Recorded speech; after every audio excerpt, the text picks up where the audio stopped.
Two poor, curious, and determined twin sisters explore an abandoned house on the outskirts of their neighborhood.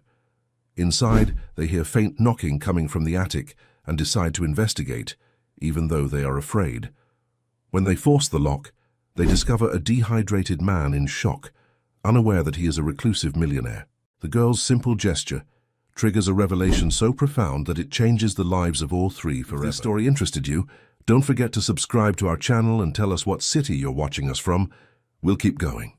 The black Bentley moved silently through the tree-lined streets of Millfield, Massachusetts, attracting curious glances from the few locals out on that crisp October morning. Behind the wheel, Ethan Reynolds gripped the steering wheel tighter as familiar landmarks appeared through the windshield. 25 years had passed since he'd last seen this place, yet everything seemed frozen in time.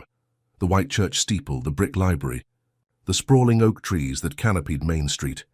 At 40, Ethan had achieved what most would consider the American dream. His tech security company had made him a silent fortune. He owned properties in Manhattan, San Francisco, and London. His name appeared occasionally in business magazines, though he declined most interview requests. To the outside world, Ethan Reynolds was the epitome of calculated success, methodical, reserved, and unfailingly precise. No one knew about the bottled water he kept within arm's reach at all times, or the nightlights that burned in every room of his penthouse, or how he insisted on sitting near exits in restaurants and avoided crowded elevators. These quirks, invisible to his colleagues and associates, were the lingering echoes of a childhood trauma he'd never fully processed. "You've arrived at your destination," announced the navigation system as Ethan pulled up to a wrought iron gate partly obscured by overgrown vegetation. Beyond it stood Hillcrest Manor, a two-story Victorian house with peeling paint and boarded windows. The property sat on the outskirts of Millfield, isolated from neighboring homes by acres of unkempt grounds and tall trees. Ethan had purchased the property through a shell company 3 months earlier. The realtor had been eager to unload the place, mentioning something about the house being difficult to sell due to its state of disrepair and unfortunate history. Ethan hadn't asked for elaboration. He punched in the gate code and drove up the gravel driveway. Dead leaves swirled in the Bentley's wake as he approached the house. For a moment he sat motionless in the car, staring at the imposing structure. What was he doing here? Had he lost his mind coming back to Millfield?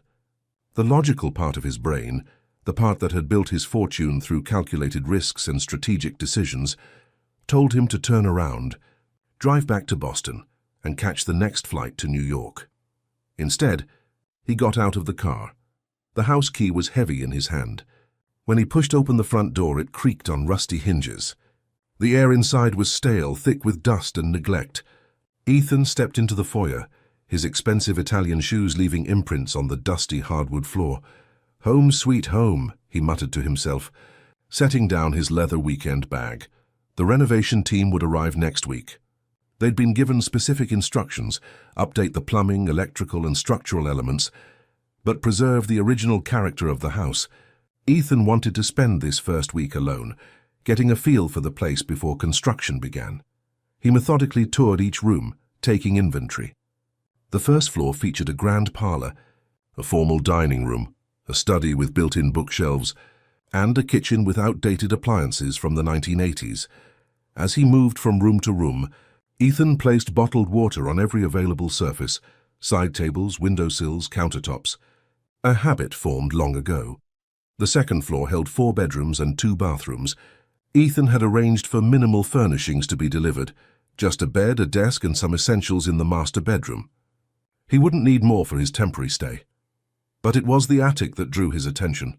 At the end of the upstairs hallway, a narrow door led to a steep staircase. Ethan paused at the entrance, his heart rate accelerating slightly. Confined spaces had always triggered his anxiety. Yet he forced himself to climb the steps. The attic stretched the length of the house, with sloping ceilings and small dormer windows that let in weak streams of afternoon light. Dust particles danced in the beams. The space was emptier than he expected, just some old furniture covered in sheets and several cardboard boxes stacked in the corner. Ethan approached the boxes, curiosity overcoming his discomfort. The first contained old dishes wrapped in yellowed newspaper. The second held Christmas decorations, glass ornaments and tangled strings of lights. The third box, however, made him pause. Inside were newspapers, dozens of them, dating back to the late 1990s. One headline caught his eye. "Local boy missing for 3 days found in abandoned building." His own name was printed in smaller text below. Ethan's hands trembled slightly as he lifted the newspaper. Someone had circled the article with red ink. He hadn't expected to find something so directly connected to his past here. Who had collected these papers? And why were they stored in this house? He noticed something else. Beneath the newspapers was a child's blanket, faded blue with stars on it. Familiar, yet not. Ethan felt a tightness in his chest, the beginning of memories trying to surface. He quickly replaced everything and closed the box. That night, after unpacking and ordering takeout from the only Chinese restaurant in town, Ethan sat in the study with his laptop open, but ignored. Instead, his attention kept drifting to the ceiling, to the attic above, to the box of newspapers with his name circled in red. He had returned to Millfield with a purpose, to confront the fractured memories of his childhood trauma. At 15, Ethan had disappeared for 3 days. When found, he was locked inside an abandoned building, severely dehydrated and in shock. The circumstances were never fully explained, and his family had quickly moved away from Millfield, burying the incident under layers of silence and denial. The official story was that he had wandered into the building while exploring and accidentally locked himself in. But Ethan's fragmented memories suggested something more deliberate. Someone had put him there, and that someone had wanted him to suffer. For years, therapists had encouraged him to revisit Millfield, to confront his past directly. But Ethan had built his life around avoiding exactly that. Instead, he channeled his energy into creating security systems, as if protecting others could somehow retroactively protect his younger self. The sound of a branch scraping against a window startled him. Ethan looked up, suddenly aware of how dark the house had become. He switched on more lights and checked his watch. Nearly midnight. As he prepared for bed, placing water bottles on both nightstands and turning on every lamp in the bedroom, Ethan wondered if coming back had been a mistake. The box in the attic troubled him. It seemed too coincidental, buying this specific house and finding newspapers about his own trauma. Sleep came fitfully that night. Ethan dreamed of narrow spaces, of darkness, of thirst. He woke several times, reaching automatically for water. Around dawn, he gave up on sleep entirely and went downstairs to make coffee. The morning light transformed the house, making it less foreboding. Ethan took his coffee to the back porch, which overlooked what must have once been an impressive garden. Now it was overgrown with weeds and volunteer saplings. Beyond the garden stood an old gazebo, its white paint peeling but its structure still intact. Something about the gazebo nagged at him. Had he seen it before? Ethan stared at it, trying to connect it to a memory, but nothing came. His phone rang, breaking his concentration. It was his assistant in New York. "Mr. Reynolds, I'm confirming the contractors will arrive next Monday as arranged. They've requested clarification about the attic renovations. Do you still want the original door preserved or replaced with something more modern?" Ethan hesitated. "Keep the original door," he said finally, "but make sure it can't lock accidentally from the inside. In fact, make sure none of the doors in the house can lock without a key." "Of course, sir. And the board meeting scheduled for next week?" "I'll attend virtually. I'm staying in Massachusetts longer than originally planned." After ending the call, Ethan returned to the attic. The box of newspapers seemed to be waiting for him. This time he removed them all, spreading the articles across the dusty floor. Each one detailed a different aspect of his disappearance and discovery. Teen. Found dehydrated in abandoned mill building. Reynolds. Family declines comment on son's ordeal. Police. Close investigation into Millfield. Disappearance. The articles contained details he'd forgotten or repressed. How he was found with a near-empty water bottle clutched in his hand. How he kept repeating, "It's dark up there," when first discovered. How the building had been scheduled for demolition the very next day. Something else caught his attention. Several articles mentioned that the abandoned textile mill where he was found had been designed by architect Vernon Reynolds in the 1920s. The name sent an uncomfortable jolt through Ethan's body. Vernon Reynolds, his great-uncle, a distant relative he barely remembered except for a stern face and cold eyes at occasional family gatherings. Ethan searched through more papers, finding a small article about Vernon Reynolds' architectural legacy in Millfield. The piece mentioned several buildings, including a residential masterpiece called Hillcrest Manor. With growing unease, Ethan realized he was sitting in a house designed by the same man who had designed the building where he was trapped as a teenager. It couldn't be coincidence. He pulled out his phone and searched for information about Vernon Reynolds. There wasn't much. A brief Wikipedia entry mentioned his contributions to New England architecture in the early 20th century and his eccentric design preferences, particularly his fascination with hidden spaces and rooms. Ethan felt a chill that had nothing to do with the October air seeping through the attic's thin walls. He had been drawn to this house specifically, had felt compelled to buy it without fully understanding why. Now he wondered if some part of him had recognized the connection all along. He gathered the newspapers and returned them to the box, his mind racing. If Vernon Reynolds had designed both buildings, what other connections might exist? And why had Ethan been locked in the abandoned mill building all those years ago?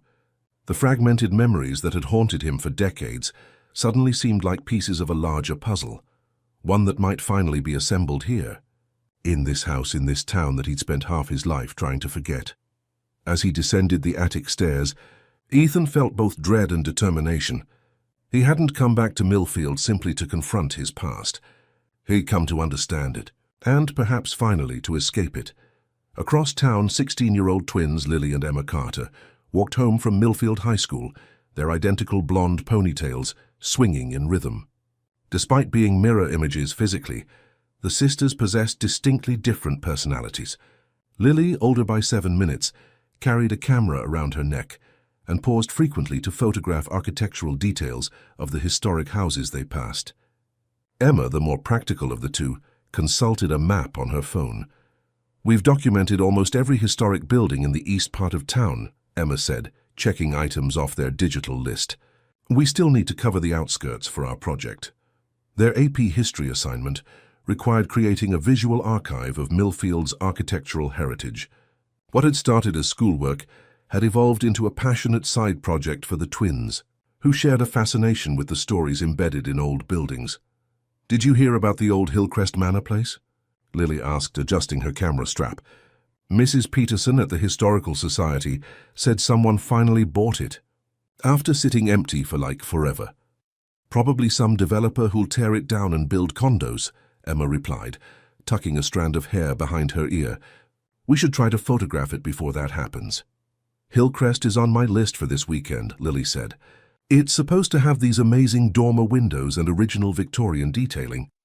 The girls turned onto Cedar Street, where their modest 2-story house stood in a row of similar homes.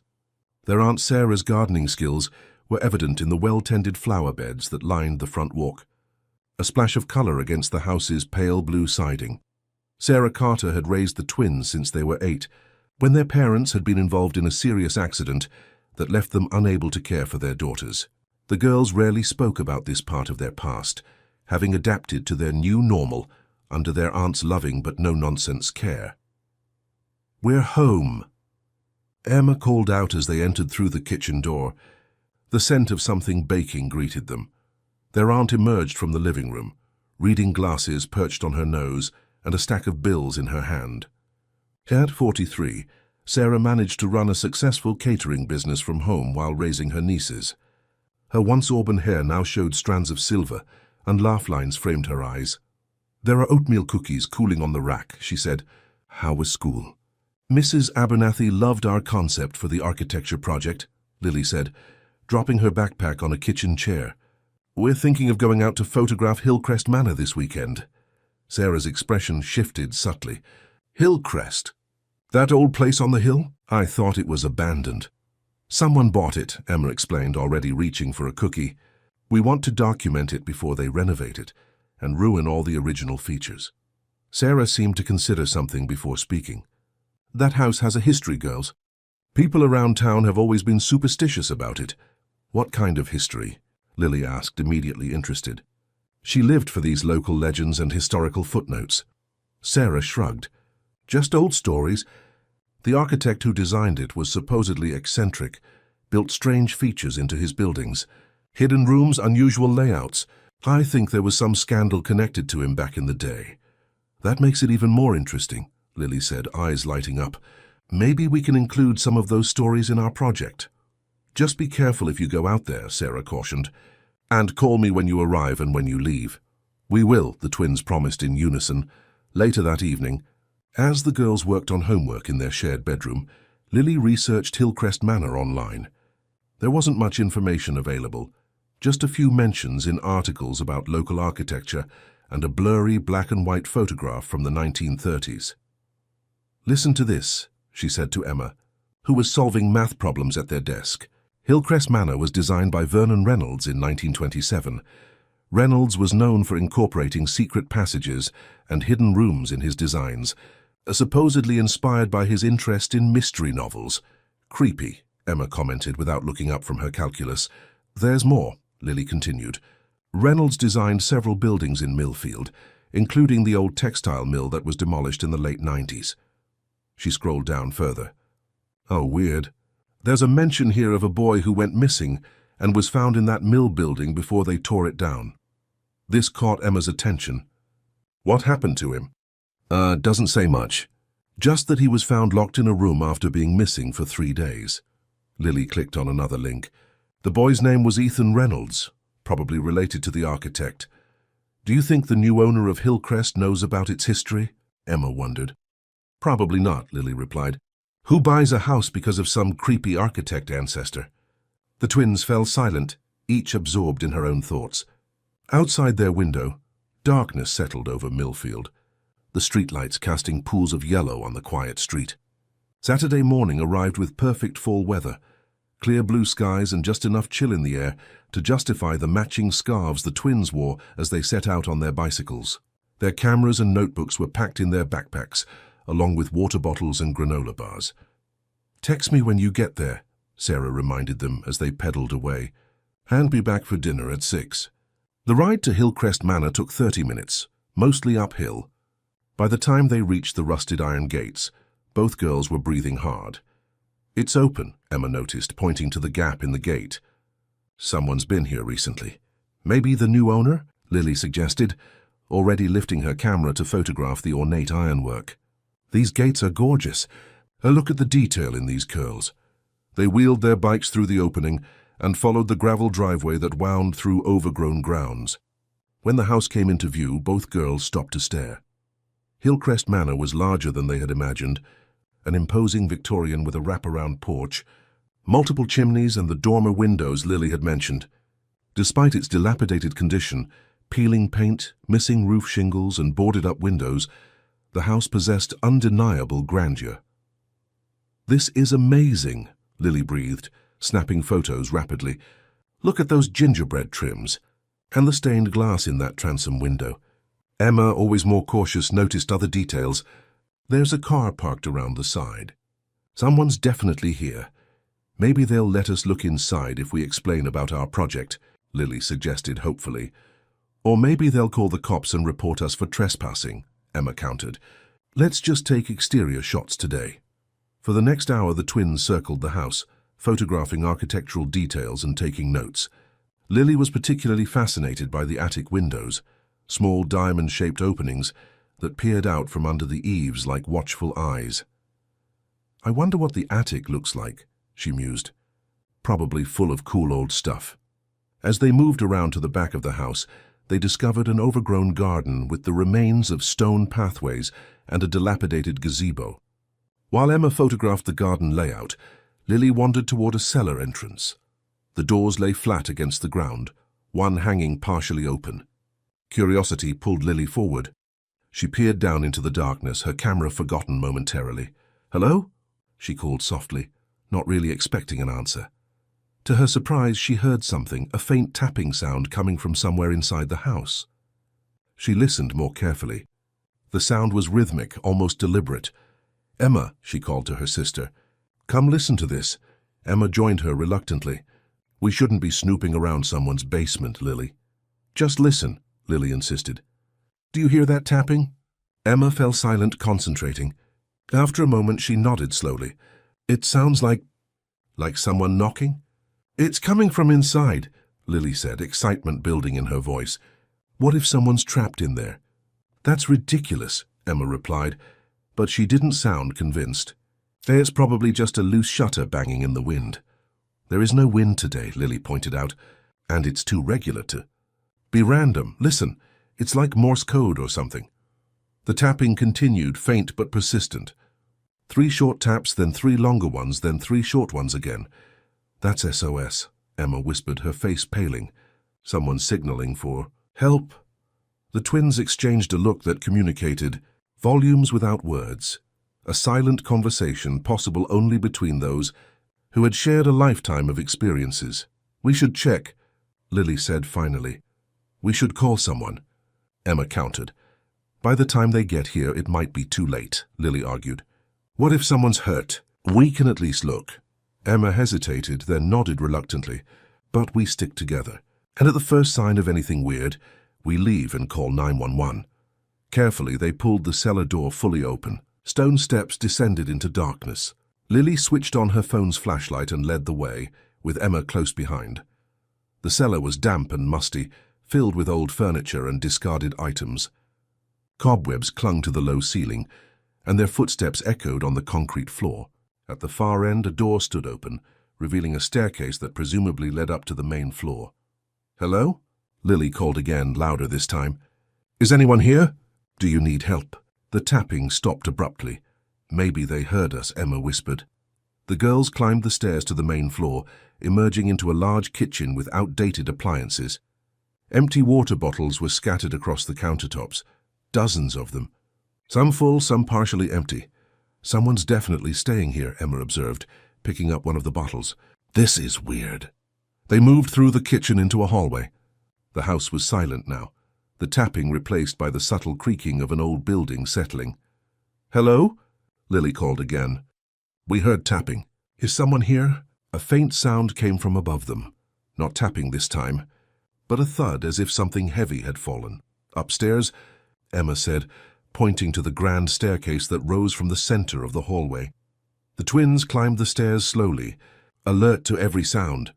The second floor contained several bedrooms, one of which showed signs of occupation, a suitcase on a chair, a laptop on a desk, more water bottles arranged on every surface. This is getting creepy, Emma muttered. Someone has a serious thing for bottled water. At the end of the hallway, they found a narrow door slightly ajar. Beyond it, another staircase led upward. The attic, Lily whispered. I think the sound came from up there. Emma grabbed her sister's arm. Maybe we should leave and call for help. But Lily was already climbing the stairs, drawn forward by curiosity and concern. Emma followed reluctantly. The attic was darker than the rest of the house, with only thin streams of light entering through small windows. Dust particles danced in the air. At first glance, the space appeared empty, except for some old furniture and boxes. Hello? Lily called, her voice sounding strange in the enclosed space. Is anyone here? A weak thumping came from the far corner of the attic, behind what appeared to be an old wardrobe. The twins approached cautiously. As they drew closer, they could make out a small door in the wall, almost invisible in the dim light. It appeared to be stuck or possibly locked from the outside. Is someone in there? Emma called, pressing her ear to the door. A muffled voice responded, too faint to make out words, but definitely human. We'll get you out, Lily promised, examining the door. A simple latch held it closed, but it seemed to be stuck. She tugged at it with no success. There's an old iron bar over there, Emma said, pointing to a pile of discarded tools in the corner. Maybe we can use it as a lever. Lily retrieved the bar, and together they worked it into the space beside the latch. With a coordinated effort, they pushed, using the bar as a lever. The latch resisted, then suddenly gave way with a crack of splintering wood. The small door swung open, releasing a waft of stale air. Inside the cramped space was a man, disheveled, pale, with several days' growth of beard on his face. His expensive clothes were wrinkled and stained with sweat. Despite his condition, there was something distinguished about his features, something that suggested he didn't belong in this predicament. He blinked at the sudden light, raising a hand to shield his eyes. When he spoke, his voice was hoarse from thirst and disuse. Thank you, he said simply. I thought no one would come. Ethan Reynolds emerged from the small attic room shakily, gratitude and disbelief mingling on his face. The two teenage girls watching him with wide eyes couldn't be more than 16, yet they had managed to free him when no one else had even known he was trapped. "How long were you in there?" asked the girl holding the iron bar, her expression a mixture of concern and fascination. Ethan ran a hand through his disheveled hair, trying to regain his composure. 3 days, I think. Maybe 4. The door jammed when I was exploring the attic. I couldn't get it open from the inside.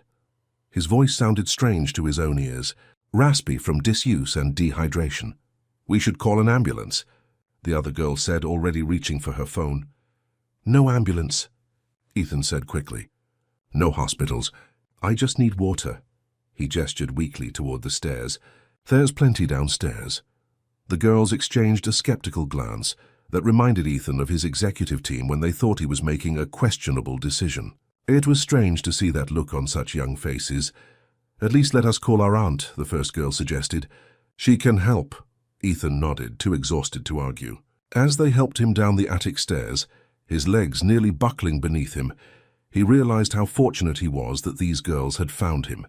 Another day in that stifling space, with its echoes of his childhood trauma, might have broken something inside him that could never be repaired.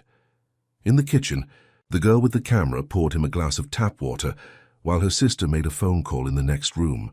Ethan drank slowly, fighting the urge to gulp it down. Years of therapy had taught him how to manage the panic that came with thirst, how to remain methodical even when every cell in his body screamed for water. "I'm Lily. By the way," said the girl who had handed him the water, "that's my sister Emma on the phone. We're twins." "Ethan Reynolds," he replied automatically, then paused, wondering if he should have used an alias. But the moment for such precautions had passed. "Reynolds?" Lily's eyes widened. "Like Vernon Reynolds, the architect?" Ethan nodded cautiously. "My great-uncle. You know about him." "We're doing a project on Millfield's historic architecture for school," Lily explained. "Vernon Reynolds is one of the architects we're researching. He designed this house, right?" "Yes," Ethan confirmed, taking another careful sip of water. "Among other buildings in town, including the old textile mill that was torn down in the 90s, Lily added, watching him closely. "Were you the boy who was found there?" "The articles we read mentioned an Ethan Reynolds." Ethan felt a chill despite the kitchen's warmth. These girls had somehow connected dots that he himself was still trying to understand. "Yes," he admitted quietly. "That was me." Emma returned to the kitchen, slipping her phone into her pocket. "Aunt Sarah's on her way. She's bringing some food and first aid supplies. She wanted to call an ambulance, but I told her you refused." "Thank you," Ethan said sincerely. "I appreciate the help, but I'd prefer to keep this situation private." "Why were you in that room anyway?" Lily asked, her curiosity evidently overriding her sense of propriety. "I was examining the attic. I recently purchased this house and wanted to explore it thoroughly before renovations begin next week." Ethan shook his head. "Ironic, isn't it? I specifically instructed the contractors to ensure no doors could lock accidentally, yet I managed to get myself trapped before they even arrived." "But why did you buy this house?" Emma pressed, her expression more cautious than her sister's. "Especially if you were trapped in another building designed by Vernon Reynolds when you were younger." The question hung in the air, uncomfortably perceptive. Ethan considered deflecting, but something about these girls, their intelligence, their boldness in entering an abandoned house to help a stranger, made him opt for honesty. "I've been trying to understand what happened to me as a teenager," he explained. "The memories are fragmented. I thought coming back to Millfield might help me piece things together." He gestured around the kitchen. "I didn't know about the connection between this house and the mill building until after I'd purchased it. Finding out was unsettling." The sound of tires on gravel interrupted their conversation. Emma moved to the window. "That's Aunt Sarah," she confirmed. Moments later, a woman in her early 40s entered the kitchen carrying grocery bags. She had auburn hair streaked with silver and shrewd eyes that immediately assessed the situation. Those eyes widened slightly when they landed on Ethan. "You're Ethan Reynolds," she said, recognition clear in her voice.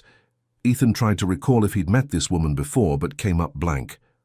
"Do we know each other?" Sarah set the bags on the counter and began unpacking them with efficient movements. "Not directly, no."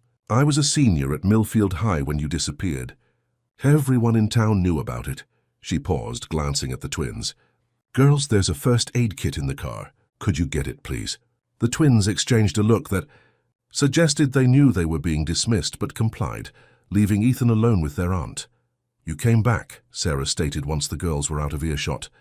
After all this time. To confront the past, Ethan admitted, though I didn't expect history to repeat itself quite so literally. He gestured toward the ceiling, indicating the attic room. Sarah removed a container of homemade soup from one of the bags and began looking for a pot. The town never forgot, you know. There were rumors for years. What kind of rumors? That it wasn't an accident. That someone had deliberately locked you in that mill building. She found a pot in a cabinet and set it on the stove. Some people said it was part of some cruel family tradition. Others thought it was related to the strange design features Vernon Reynolds built into his buildings. Ethan felt his pulse quicken. Did anyone ever mention a name? Someone who might have been responsible? Sarah hesitated, keeping her back to him as she poured the soup into the pot. There was talk about a relative of yours who still lived in town at the time. Someone who'd worked with Vernon Reynolds. She turned to face him. But it was just gossip. Nothing was ever proven. This relative, Ethan pressed. What was his name? Russell Reynolds. Your father's cousin, I believe. Sarah watched him carefully. He still lives here, you know. On the other side of town. Keeps to himself mostly. Russell Reynolds. The name struck a chord, bringing with it a vague memory of a tall figure with cold eyes and a voice that could cut like steel. Ethan had a fleeting image of large hands pushing him backward into darkness. Thank you for telling me this, he said quietly. Sarah nodded, turning back to the soup. The girls don't know any of this. They weren't born when it happened, and I've never mentioned it. She stirred the soup slowly. Millfield prefers to forget its uglier stories. The twins returned with the first aid kit, their cheeks flushed from the cold air outside. Aunt Sarah makes the best chicken soup in Massachusetts, Lily announced as she set the kit on the counter. It fixes everything. Almost everything, Sarah amended with a small smile. She ladled soup into a bowl and placed it in front of Ethan along with a slice of bread. Eat slowly. Your stomach needs to readjust. Ethan followed her advice, taking small spoonfuls of the soup, which was indeed excellent. As warmth spread through his body, he felt his mind clearing, the fog of dehydration and panic receding. So what happens now? Emma asked, sitting across from him at the kitchen table. Will you go to the police about being trapped? Ethan shook his head. There's nothing to report. It was an accident, a stuck door in an old house. No crime was committed. But what about the newspapers in the attic? Lily interjected. The ones about your disappearance as a teenager. Someone collected those and stored them here. Don't you think that's suspicious? Ethan nearly choked on his soup. How do you know about those? We may have looked around a bit before we heard the tapping, Lily admitted, ignoring her aunt's disapproving look. We found a box with old newspapers. Your name was circled in red ink. Sarah frowned. Girls, I've told you about respecting private property. It's okay, Ethan assured her, though his mind was racing. Oh, you're right, Lily. Those newspapers raise questions. Someone collected articles about my disappearance and stored them in a house designed by the same architect who designed the building where I was trapped. It can't be coincidence. And now you got trapped again in another small space, Emma observed. That seems like more than coincidence, too. The kitchen fell silent as they all considered the implications. Outside, the afternoon light was fading, casting long shadows across the overgrown garden visible through the window. You should stay with us tonight, Sarah said suddenly. You're in no condition to be alone, and this house— She gestured around the kitchen. It doesn't seem safe. Ethan's instinct was to refuse. He'd built his life around self-sufficiency, around not needing or accepting help from others. But the thought of spending another night in this house, with its hidden rooms and unsettling connections to his past, made his skin crawl. That's very kind, he said finally. If you're sure it's not an imposition. We have a guest room, Sarah replied simply, and I'd feel better knowing you weren't alone after what you've been through. An hour later, Ethan found himself in the back of Sarah's practical sedan, a duffel bag with essentials beside him. The twins sat in the front, debating the merits of including Hillcrest Manor in their architecture project. We literally rescued someone from a hidden room, Lily argued. That's the most interesting thing about any building we've documented so far.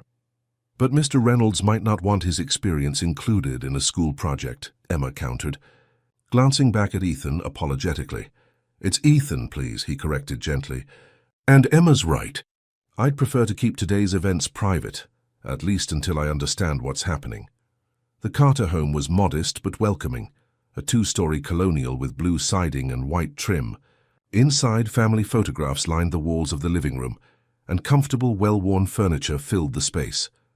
It was the antithesis of Ethan's sleek Manhattan penthouse, with its minimalist design and absence of personal touches. The guest room was small but comfortable, with a twin bed, a dresser, and a window that overlooked the backyard. Sarah provided clean towels and extra blankets, moving with the efficiency of someone accustomed to caring for others. Bathroom's down the hall, she explained. Girls' room is opposite. I'm at the end of the hall if you need anything. She paused at the door. There's a nightlight in the bathroom. I can leave the hall light on too if you prefer. Ethan looked at her sharply, wondering how she knew about his aversion to darkness. She met his gaze steadily. My brother, the girl's father, developed claustrophobia after a car accident, she explained. He couldn't stand being in the dark afterward. Always needed a light on. Always needed to know there was a way out. Yes, Ethan said softly. It's similar for me. Sarah nodded. Rest. We'll talk more tomorrow. After she left, Ethan sat on the edge of the bed, trying to process the day's events. He'd come to Millfield seeking answers about his past, only to find himself trapped in a situation that eerily mirrored his childhood trauma. And now he was staying in the home of strangers who seemed to know more about his family history than he did. The name Russell Reynolds kept repeating in his mind. His father's cousin, a man who had worked with Vernon Reynolds, a potential link between the past and present. Ethan pulled out his phone and searched the name. There wasn't much. A mention in a local business directory listing Reynolds Architectural Preservation with an address on the north side of Millfield, and a few references in articles about historic restoration projects in Massachusetts. He set the phone aside and lay back on the bed, exhaustion finally overtaking him. As he drifted toward sleep, his mind filled with fragmented images. A small room with sloping ceilings, a water bottle being passed through darkness, a child's blanket with stars, and always, the sensation of being trapped with no way out. In the morning, he would begin searching for Russell Reynolds. But for now, in this house filled with the quiet sounds of a family going about their evening routine, Ethan Reynolds allowed himself the unfamiliar luxury of feeling safe. Ethan woke to the unfamiliar sounds of a household coming to life. Cabinet doors opening and closing, water running in pipes, voices murmuring downstairs. For a disorienting moment, he couldn't remember where he was. Then yesterday's events rushed back. The attic, the stuck door, the twins who had rescued him. Sunlight streamed through curtains he hadn't bothered to close the night before. Ethan checked his watch. 7:30 a.m. He never slept this late, even on weekends. At home in New York, his day would have already been underway for hours. Beginning with his 5 a.m. run in Central Park, followed by conference calls with international clients. He sat up slowly, taking inventory of his body. His throat no longer felt like sandpaper, and the pounding headache had subsided to a dull throb. The worst effects of his ordeal were fading, but the psychological impact remained. That familiar tightness in his chest when he recalled the small, dark space where he'd been trapped. After showering and changing into clean clothes from his duffel bag, Ethan made his way downstairs. The kitchen was empty except for a note on the table. Help yourself to breakfast. Coffee is ready. Sarah. He poured himself a cup from the carafe on the counter and looked around. The Carter home was lived in a way his own residences never were. Mail stacked on the counter, jackets hung haphazardly by the door, a half-completed jigsaw puzzle on a side table. It felt like a real home, not a showpiece. The back door opened, and Sarah entered carrying a basket of what appeared to be freshly cut flowers. "You're up," she observed, setting the basket on the counter. "How are you feeling?" "Much better," Ethan replied, raising his coffee cup in appreciation. "Thank you for your hospitality." Sarah nodded, arranging the flowers in a vase. The girls already left for their weekend debate team practice. "They'll be back around noon." She glanced at him. "I'm assuming you don't want to go to the police about what happened." "No, Ethan." "Confirmed. As I said yesterday, it was an accident, an unfortunate coincidence. Sarah's expression suggested she wasn't convinced. 2 incidents, 25 years apart, both involving you being trapped in buildings designed by Vernon Reynolds. That's quite a coincidence. Ethan set his cup down carefully. You mentioned Russell Reynolds yesterday. My father's cousin. What can you tell me about him? Sarah sighed, abandoning her flower arranging to sit across from him at the kitchen table. Russell was the town oddball when I was growing up. He lived in that big house on Maple Street. Still does, I think. He was some kind of architectural preservationist, always fighting to save Vernon Reynolds buildings from demolition or renovation. How was he connected to my family? Ethan asked. He was close to your grandfather, from what I remember. When your family moved away after your incident, Russell stayed. He became even more reclusive after that. Sarah hesitated, then added, there were rumors that he and your father had some kind of falling out before you disappeared. Something about Vernon Reynolds' legacy, and who had the right to control it. Ethan absorbed this information, trying to connect it to his own fragmented memories. I need to speak with him. Be careful, Sarah warned. Russell Reynolds has always been intense about his family's architectural heritage, almost obsessive. Their conversation was interrupted by the doorbell. Sarah rose to answer it, returning moments later with an older man Ethan didn't recognize. He was in his 60s with a weathered face and alert eyes that widened slightly when they landed on Ethan. This is Frank Morris, Sarah introduced. Former detective with the Millfield Police Department. Frank, this is Ethan Reynolds. I know who he is, Frank said, his voice gruff but not unfriendly. Been a long time, son. Ethan stood, shaking the offered hand. Have we met before? I was assigned to your case back in '99, Frank explained. When you were found in the old mill building? I was just starting as a detective then. Frank's retired now, Sarah added, but he still consults occasionally on cold cases. Ethan felt a surge of interest. Here was someone who might have direct knowledge of his past. Do you remember the details of my case? He asked. Frank nodded. Some things you don't forget, even after all these years. I've kept tabs on you, actually. Read about your success in the tech world. Pretty impressive. Sarah called me this morning, Frank continued, accepting the coffee Sarah offered. Told me what happened at Hillcrest Manor. Said you might have questions about the past. Ethan glanced at Sarah, who shrugged. Frank knows more about what happened than anyone else in Millfield. I thought he might be able to help. The official report stated that I wandered into the mill building and accidentally locked myself in, Ethan began cautiously. But that's not what really happened, is it? Frank studied him over the rim of his coffee cup. What do you remember? Not much, Ethan admitted. Fragments, mostly. Being thirsty, the sound of someone walking above me, a small hand passing me a water bottle through darkness. He paused. I've always had the sense that someone put me in that building deliberately, that it wasn't an accident. Frank set his cup down with a sigh. Your parents insisted we classify it as an accident. They refused to consider any other possibility, even when evidence suggested otherwise. What evidence? Ethan demanded. The door to the room where you were found had been secured from the outside, Frank explained. Not just locked, blocked with a piece of lumber wedged against it. And you had bruising on your arms consistent with being forcibly restrained. He paused. There was also the matter of the water bottle. What about it? Ethan asked, leaning forward. You were severely dehydrated when we found you, yet there was a half-empty water bottle in the room. When we tested your blood, we found traces of a mild sedative, the kind that would make a teenager disoriented and compliant. Frank's eyes were steady on Ethan's face. Someone drugged you, took you to that building and locked you in. But your parents refused to pursue an investigation. They moved away less than a month later. Ethan felt as if the floor were tilting beneath him. His suspicions had been correct. It hadn't been an accident. It had been deliberate. But who and why? Russell Reynolds, he said, the name emerging from some deep recess of memory. Was he ever a suspect? Frank and Sarah exchanged a glance. He was, Frank confirmed. Russell had keys to most of Vernon's buildings. He was obsessed with preserving them, would regularly check on them. And there was the family connection. He hesitated. But we never had enough evidence to bring charges. Your parents were adamant about dropping the matter. There's something else you should know, Sarah interjected gently, something that wasn't in the official reports. Ethan looked at her questioningly. You weren't alone in that building, she said. When they found you, there were signs that someone else had been there with you. A child younger than you were. The water bottle, Ethan murmured, a memory surfacing. Someone passed it to me through a small opening between the walls.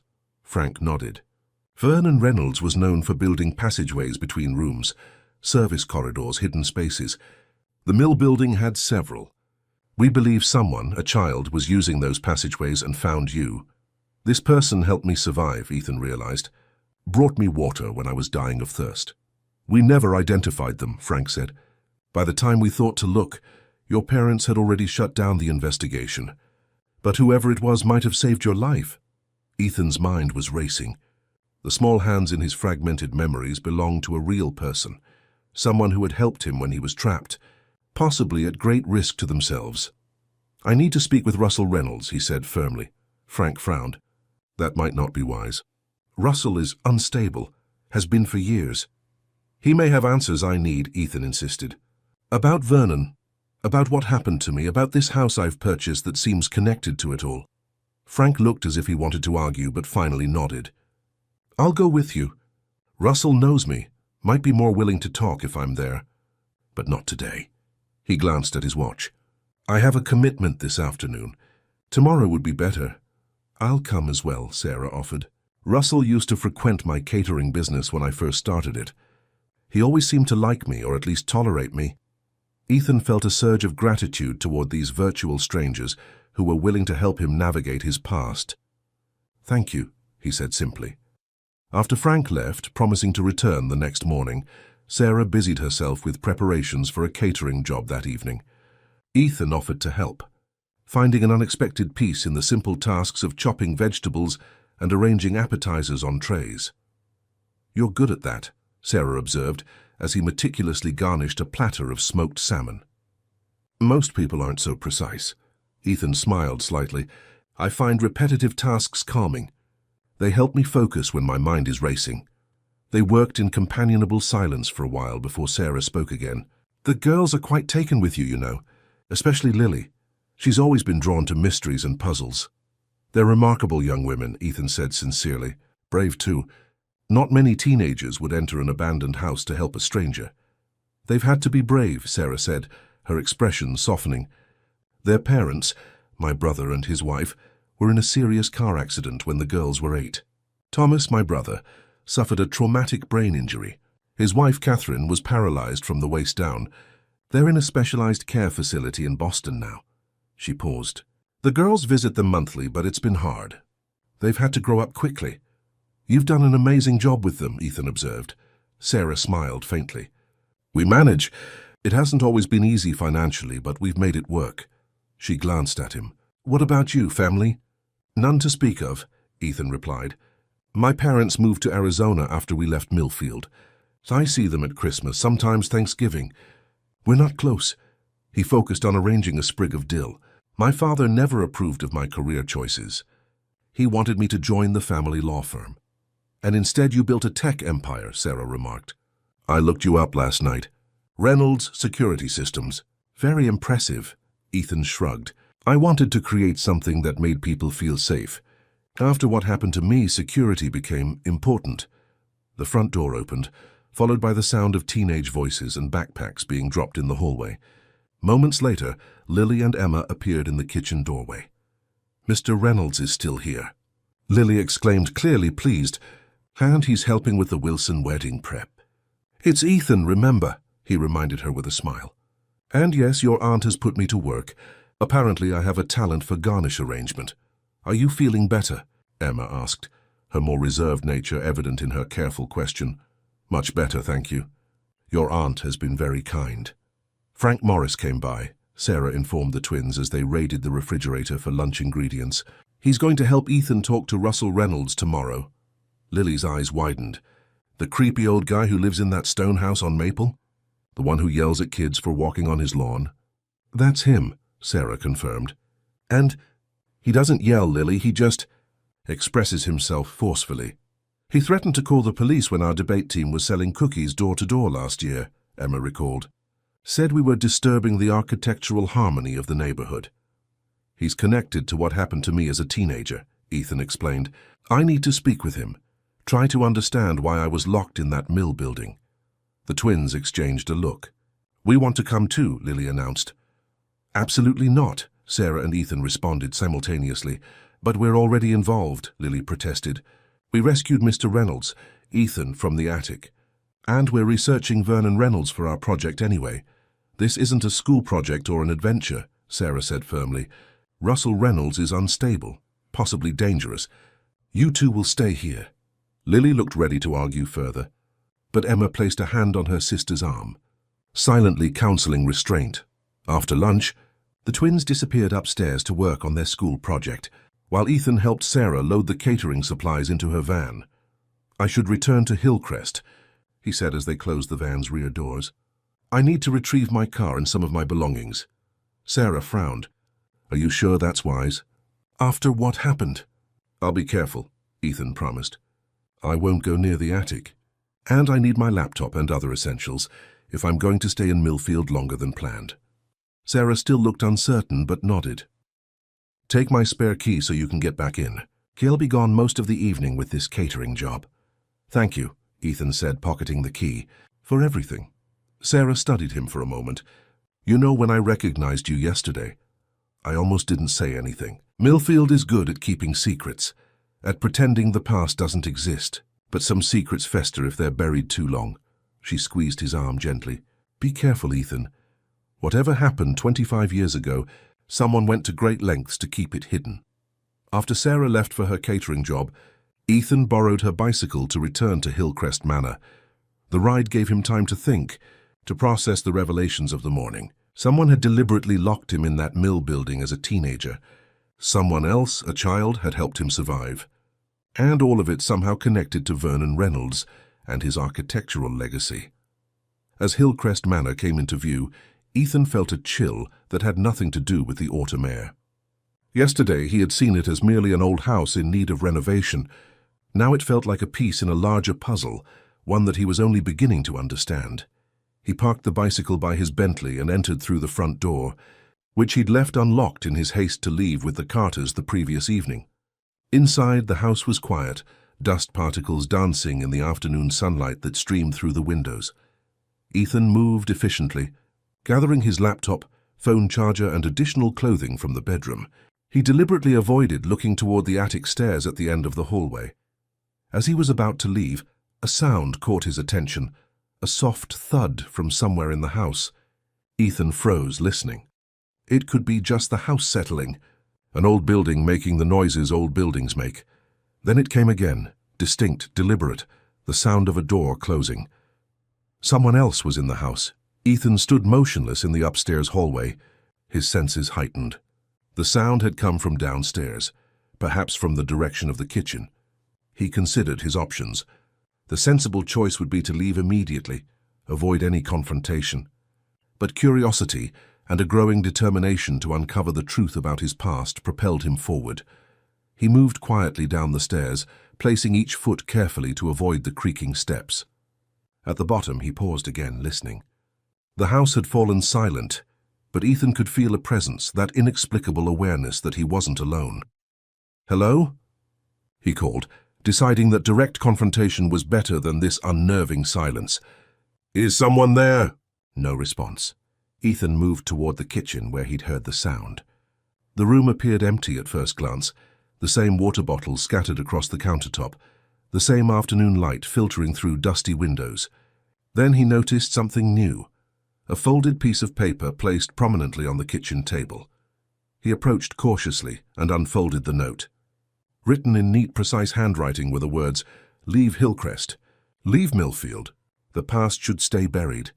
A chill ran through Ethan. The note confirmed his suspicions. Someone didn't want him investigating his past.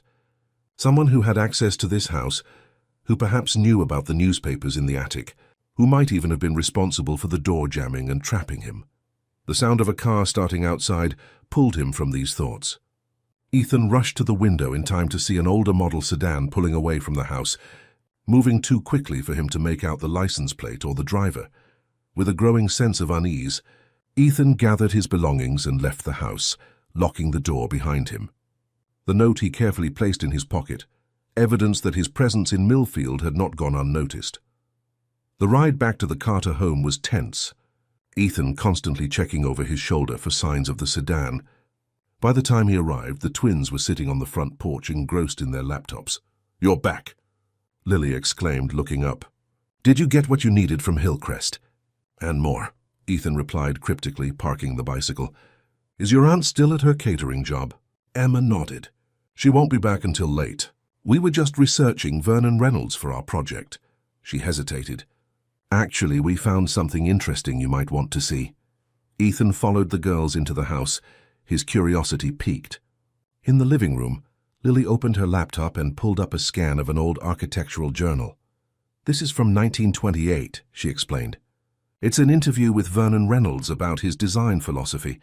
Listen to this part," she read aloud. "Architecture should challenge the inhabitant, not merely shelter them. I design spaces that require engagement, that force confrontation with one's surroundings.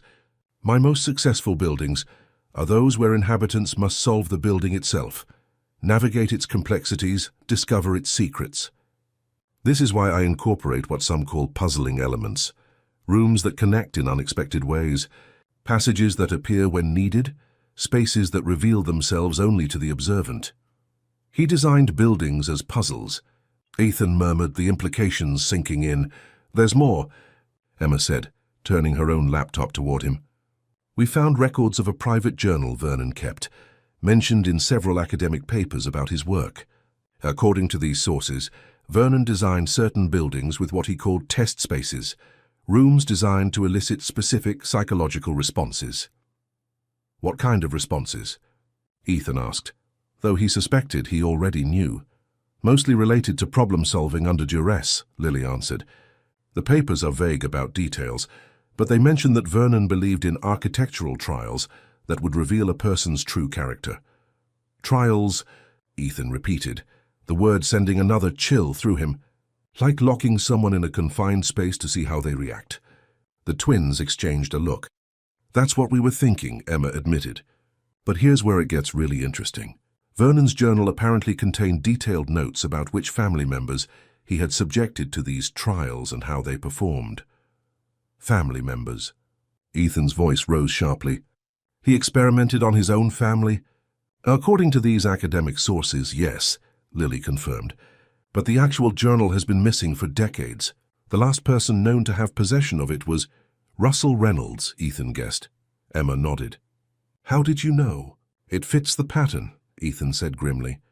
"Russell was obsessed with preserving Vernon's architectural legacy. He would have wanted to protect the journal as well." Lily closed her laptop. "Do you think what happened to you, both as a teenager and yesterday in the attic, might have been some kind of architectural trial inspired by Vernon's ideas?" Before Ethan could respond, his phone rang. The caller ID showed an unfamiliar local number. He answered cautiously. "Mr. Reynolds." The voice was unfamiliar, elderly but strong. "This is Russell Reynolds. I understand you've been asking about me." Ethan's grip on the phone tightened. "How did you get this number?" "Millfield is a small town, Mr. Reynolds. Information flows freely to those who know how to listen." A pause. "I hear you purchased Hillcrest Manor. An interesting choice given your history with Vernon's buildings."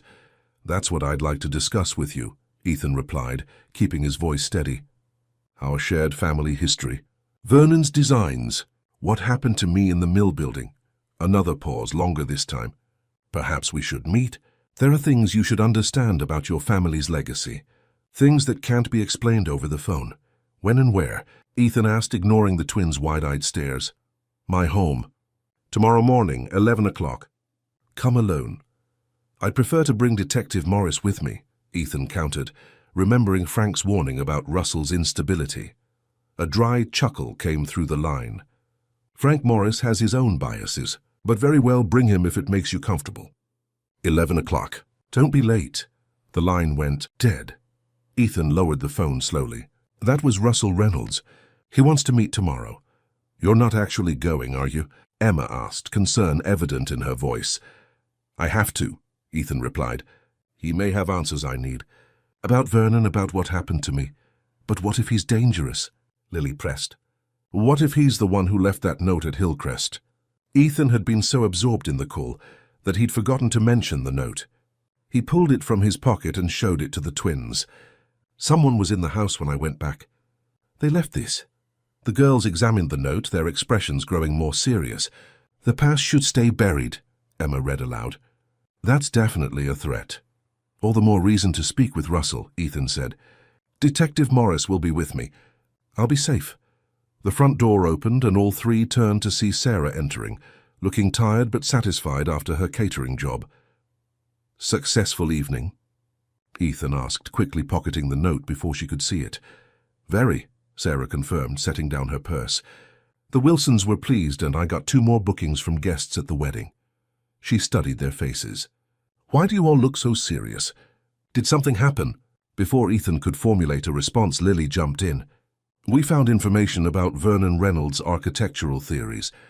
He designed buildings as psychological tests and experimented on his own family members. Sarah's expression shifted from tired to concerned. That sounds disturbing, and unfortunately not surprising given what happened to Ethan. There's more, Emma added. Russell Reynolds called. He wants to meet with Ethan tomorrow. Sarah looked sharply at Ethan. And you agreed? Frank Morris will accompany me, Ethan assured her. I'll be careful.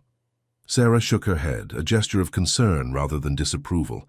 Russell Reynolds has always been eccentric, but in recent years there have been rumors that he's become increasingly paranoid.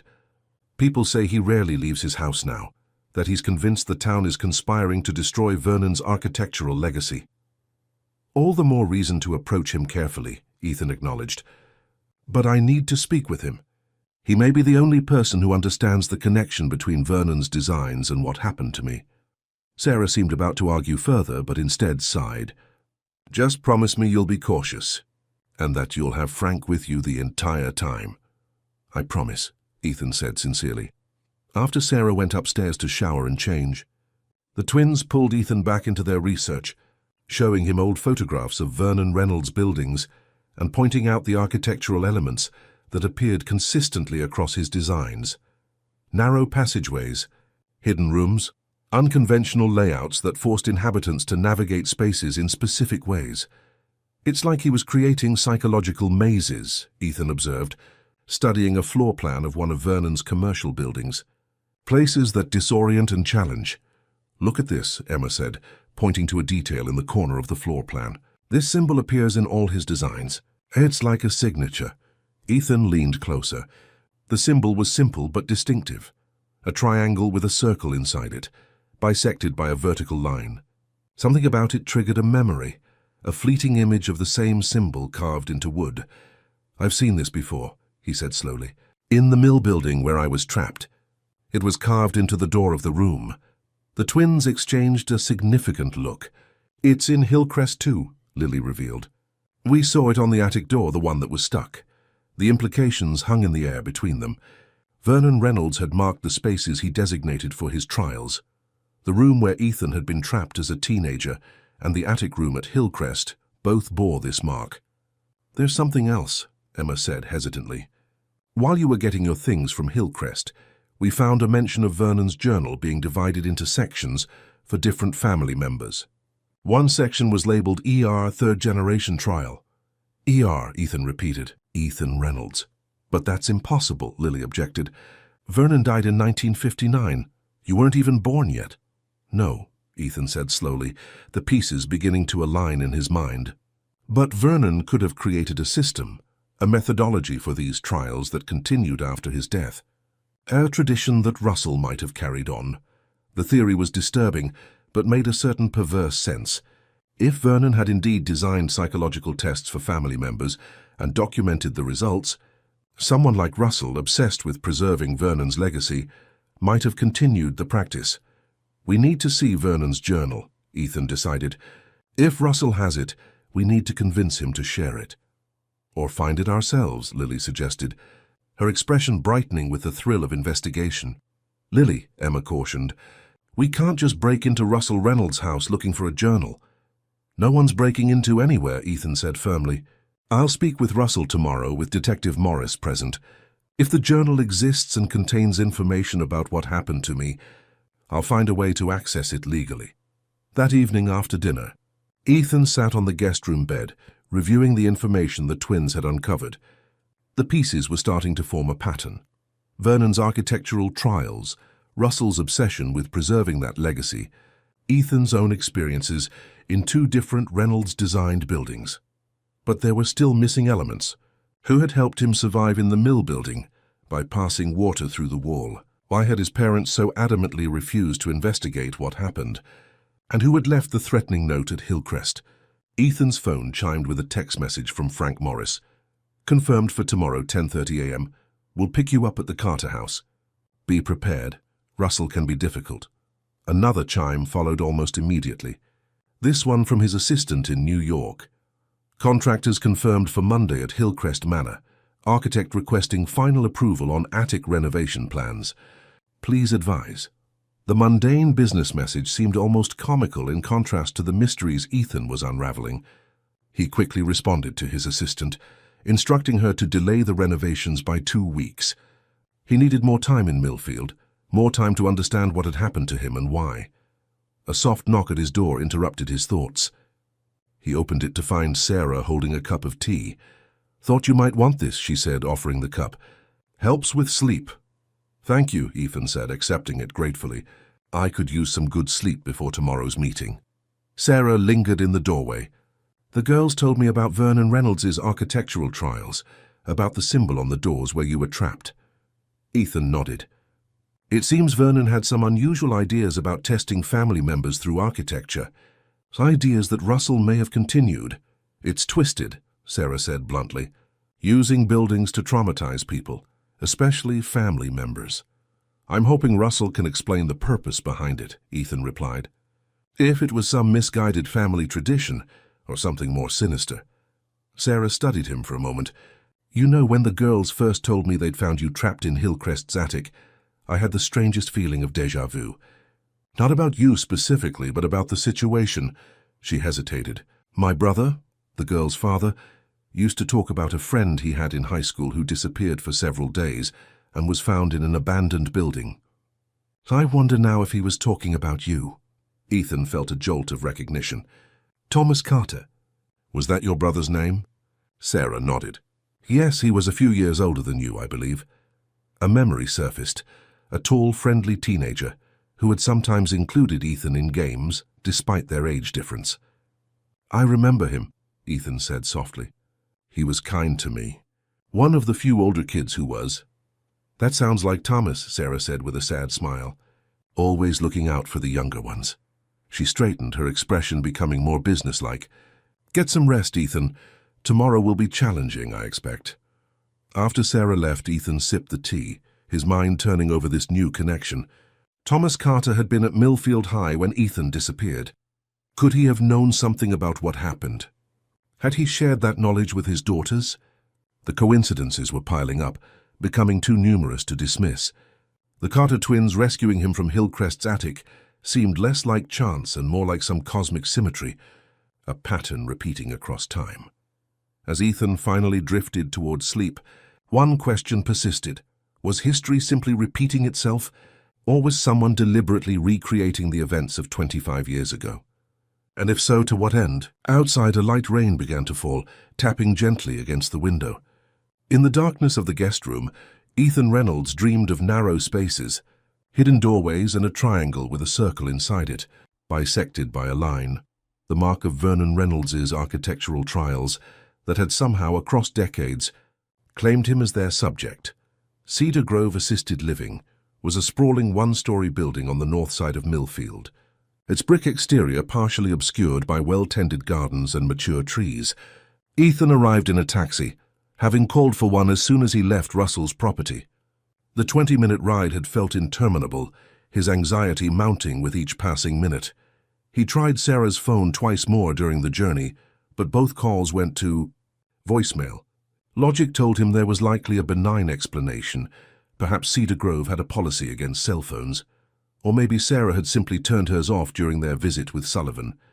Yet Russell's cryptic warning about Howard being unpredictable and committed to Vernon's legacy had triggered Ethan's protective instincts. The taxi had barely stopped when Ethan jumped out, hastily paying the driver before hurrying toward the main entrance. The lobby of Cedar Grove was bright and cheerful, with comfortable seating areas and large windows overlooking an interior courtyard. A receptionist looked up as Ethan approached, her practiced smile suggesting she was accustomed to anxious visitors. "May I help you?" she asked. "I'm looking for some visitors who came to see Howard Sullivan," Ethan explained, trying to keep his voice calm and professional. "A woman and 2 teenage girls, Sarah Carter and her nieces." The receptionist consulted her computer. "Yes, they signed in about an hour ago. Mr. Sullivan is in the East Wing, room 137. "Thank you," Ethan said, already moving toward the corridor she had indicated. "I'll just join them, if that's all right."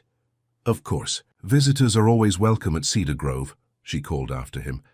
But Ethan was already halfway down the hall, following signs toward the East Wing. The facility was clean and well-maintained, with none of the institutional atmosphere he had half expected. Residents moved through the hallways or sat in small lounges, some chatting with visitors, others engaged in various activities. Under different circumstances, Ethan might have appreciated the dignified environment Cedar Grove provided for its elderly residents. Now he barely registered his surroundings, focused solely on finding Sarah and the twins. Room 137 had a small nameplate beside the door, Howard Sullivan. The door stood partially open, and as Ethan approached, he heard voices from within. Sarah's measured tones, one of the twins asking a question, and an elderly man's response. The words indistinct, but the voice surprisingly strong for someone in his 90s. Ethan paused outside the door, relief washing over him. They were fine. His anxiety had been unwarranted. Russell's warning perhaps an attempt to disturb him, or distract him from pursuing further information. He was about to knock when Howard Sullivan's voice became clearer, the words stopping Ethan cold. "Vernon's trials were necessary, you see. Architecture isn't just about buildings, it's about shaping human experience, human consciousness. The trials were designed to identify those with the sensitivity to perceive architecture's deeper purpose." "But locking people in confined spaces against their will," came Sarah's voice, tense with controlled anger. "How could that ever be justified?" "You're applying conventional morality to visionary methodology," Sullivan replied, echoing Russell's words so precisely that Ethan felt a chill of recognition. Vernon understood that transformation requires discomfort, that growth emerges from challenge. "That's what Russell says too," Lily's voice now, "but it sounds like excuses for cruelty." A dry chuckle from Sullivan. "Russell is a competent caretaker of Vernon's legacy, but he never fully understood the deeper purpose. He maintains the form without comprehending the essence." "What deeper purpose?" Emma asked, her tone careful, probing. Vernon believed that architecture could transcend physical limitations, that certain spatial configurations could alter human consciousness itself, Sullivan explained, his voice taking on the quality of a lecturer. The trials weren't merely tests of resilience or sensitivity. They were attempts to induce specific psychological states, to prepare subjects for architectural enlightenment. Enlightenment through trauma. Sarah's skepticism was evident. Transformation through controlled crisis, Sullivan corrected. Vernon discovered that certain spatial experiences, under specific conditions of isolation and sensory limitation, could trigger what he called architectural awakening, a heightened state of spatial awareness that bordered on the extrasensory. Ethan felt as if the floor were tilting beneath him. This went beyond Russell's explanation of architectural sensitivity into something more disturbing, more cult-like in its implications. "And you helped design these trial spaces?" Lily asked. "I refined Vernon's concepts, yes," Sullivan acknowledged, pride evident in his voice. "Vernon had the vision, but I developed the practical applications, the precise dimensions that induced claustrophobic response without panic, the subtle geometric asymmetries that disorient without causing nausea, the lighting conditions that alter perception of time." "You designed psychological torture chambers," Sarah said flatly. "I designed transformational spaces," Sullivan countered.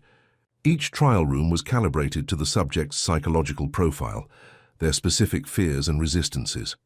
"Your young friend Ethan, for instance, His trial space in the mill building was designed to address his particular psychological barriers, his resistance to embracing his architectural inheritance. Ethan had heard enough. He pushed the door open and stepped into the room. "And did my trial space work as designed, Mr. Sullivan?" he asked, his voice steady despite the anger coursing through him. Howard Sullivan sat in an armchair by the window, thin and frail-looking in a cardigan sweater, but with alert eyes that showed no sign of the confusion Russell had mentioned. Sarah and the twins turned at Ethan's entrance, surprise and relief crossing their faces. "Ethan," Sullivan said, studying him with obvious interest, "after all these years, I wondered if you might find your way back to Millfield eventually." He gestured to a vacant chair. "Please, join us.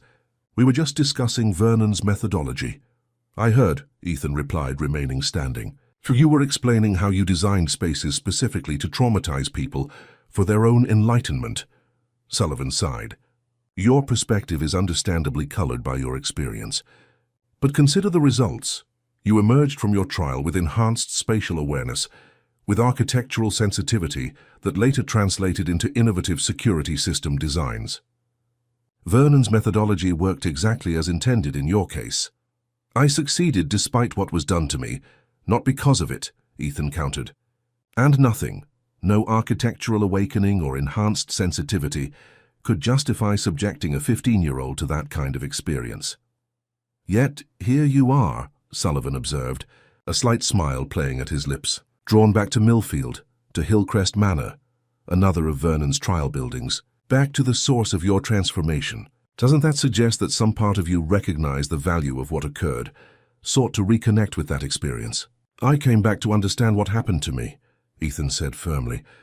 "To confront my trauma, not to celebrate it."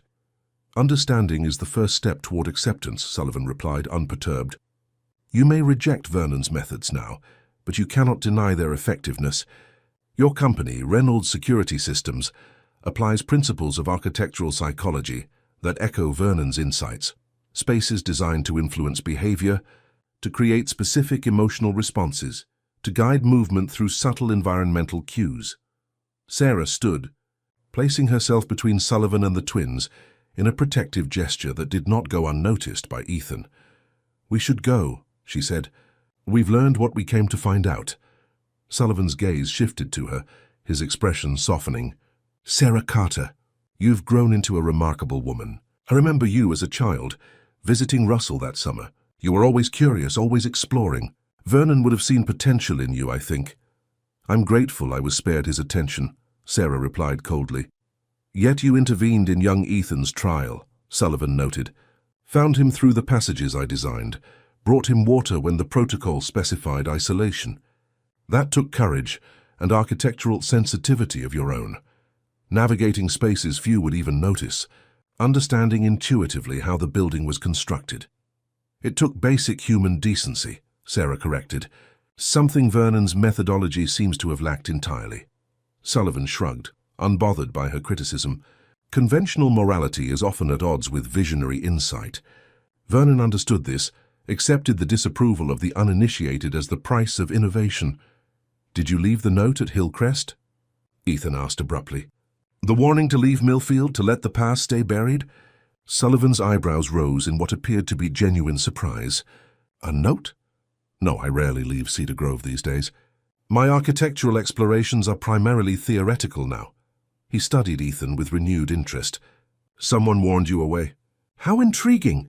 Perhaps Vernon's legacy has more active caretakers than I realized." "Russell mentioned you might be confused some days," Ethan said carefully, "having memory issues." A sharp laugh escaped Sullivan. "Russell finds it convenient to characterize me as declining mentally. It allows him to position himself as the primary authority on Vernon's work."